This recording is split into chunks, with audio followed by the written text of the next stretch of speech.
12 years ago, I started my first business, and I started with absolutely nothing. I don't just mean I started with no money. I started with no money, no skills, no plans, barely even any ideas. And let's just say that was a tough way to start. It's tough to build something successful when you don't even know what you're trying to build.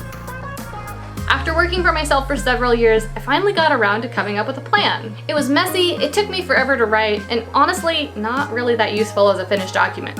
But the process of writing the plan allowed me to create a lot of clarity for myself about what my objectives for the business were and how I would reach them.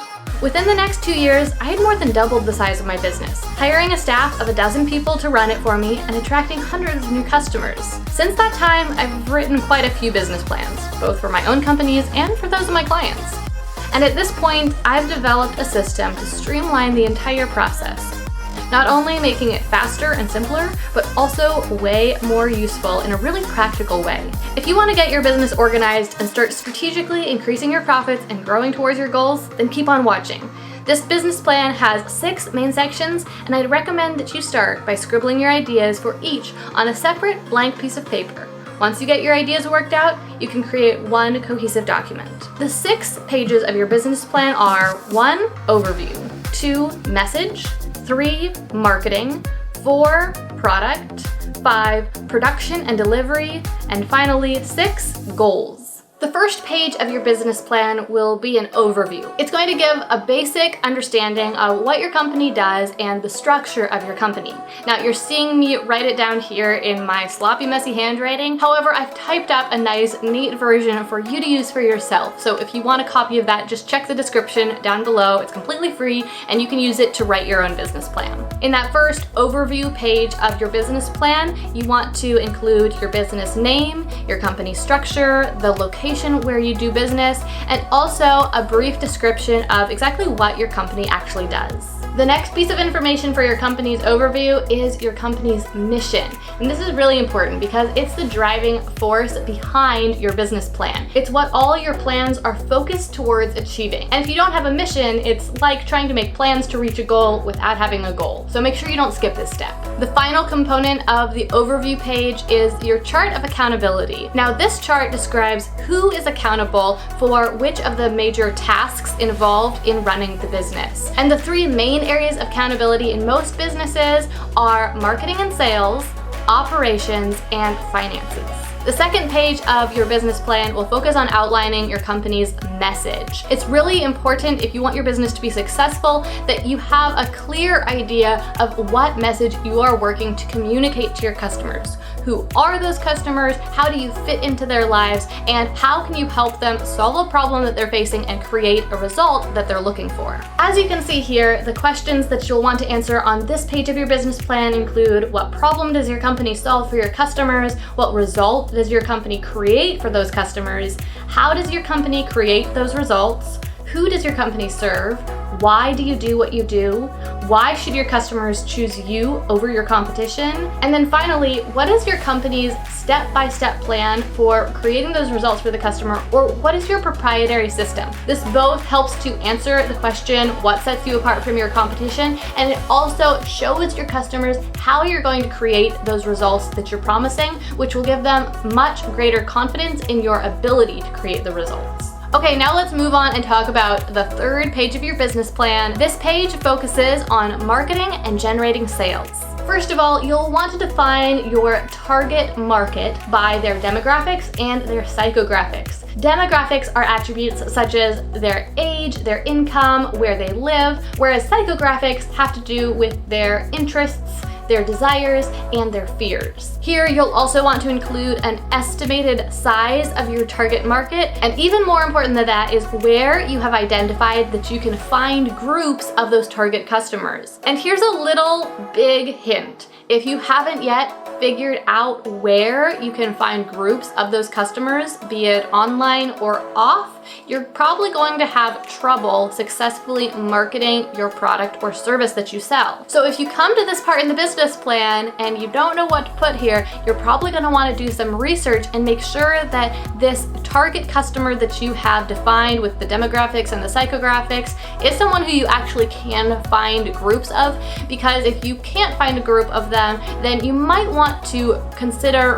redefining that target customer and slightly pivoting your marketing position. The final 3 pieces of information that I recommend you include on this page of your business plan are your visibility strategy, which explains how people will first learn about your brand and about your products, your lead generation strategy, which explains how you will establish contact with the people who have discovered your brand, and then finally your conversion strategy, which is essentially your sales strategy. It explains how you're going to turn those leads that you've generated into paying customers. Here's a quick aside. As you're working through this business plan for yourself, it's more than likely that you won't know the answers to all of these questions and you won't have all these things figured out yet. And I just want to let you know that that is completely all right. And actually, one of the main purposes of writing your business plan is to become aware of those things that you haven't thought about yet, or that you haven't figured out, or that you don't know. Because only once you're aware of what you don't know will you be able to figure those things out. So don't put off writing the business plan because you don't know everything yet, but rather write the business plan so that you can get very clear on exactly what you do know and what you need to figure out. All right, now let's move on to the 4th page of your business plan.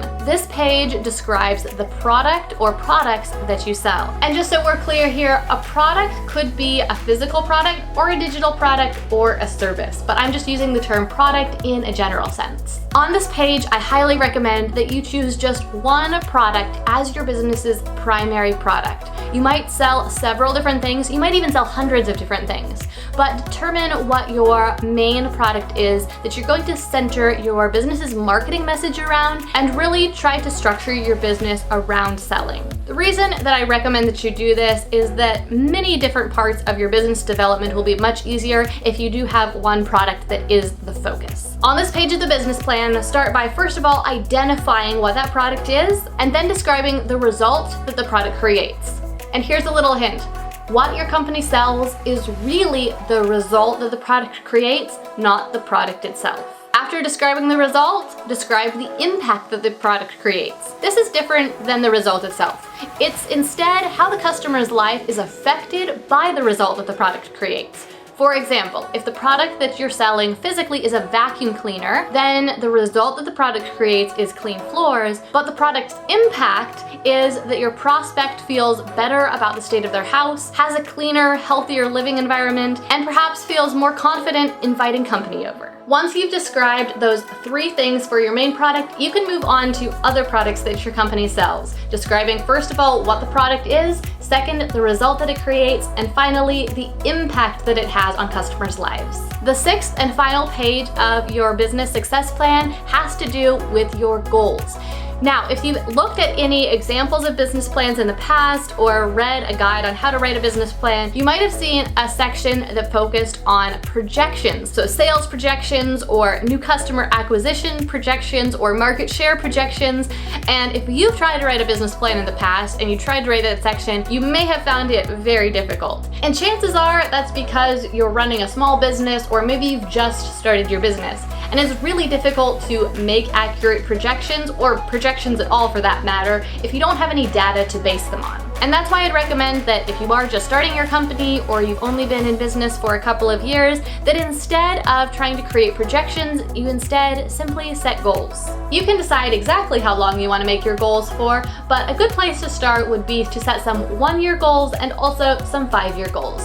That way you know what you need to work on right now, but you also know where you're aiming longer term.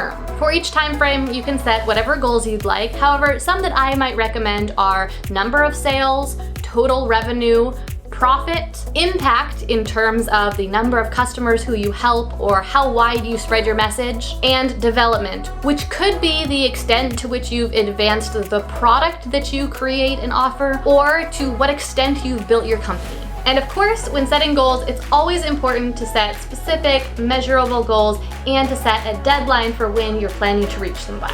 All right, that's everything you need to include in your business plan. As you can see, it's 6 simple pages, and you probably already know most of the information that will be going into this business plan already. There are many other pieces of information that you may want to include in your business plan, and of course, you're more than welcome to. Include any relevant information that describes how you successfully run your business and how you plan to reach your goals. However, my final piece of advice for you is to make sure that you don't overcomplicate things. More words are not better. In fact, your business plan will be the most useful if you keep it short and relatively simple. Because if you write a document that's 20, 40, or more pages long, chances are high that nobody will ever even go back and read it ever again. As I mentioned earlier on, I put a neatly organized outline of this business plan together for you. There's a link in the description below where you can download it for free. If you have any feedback on it, be sure to let me know. I'd recommend that you download it and print it out now, and that you schedule some time on your calendar so that you actually get around to filling it out. Because writing a business plan is one of those things that can have a big long-term impact on your business, but because it isn't actually urgent, you might put it off indefinitely. And until you make the time to write your business plan, your business will continue to be disorganized and not as strategic as it could be. Alright, well that is everything for today's video. If you enjoyed this video or found it helpful, then please hit that like button to let me know, and also consider subscribing to my YouTube channel. I make 2 videos here every single week about entrepreneurship, success, and personal development, and if you like this video, then you won't want to miss the next one. Thank you so much for watching. My name is Gillian Perkins, and I look forward to seeing you again next time.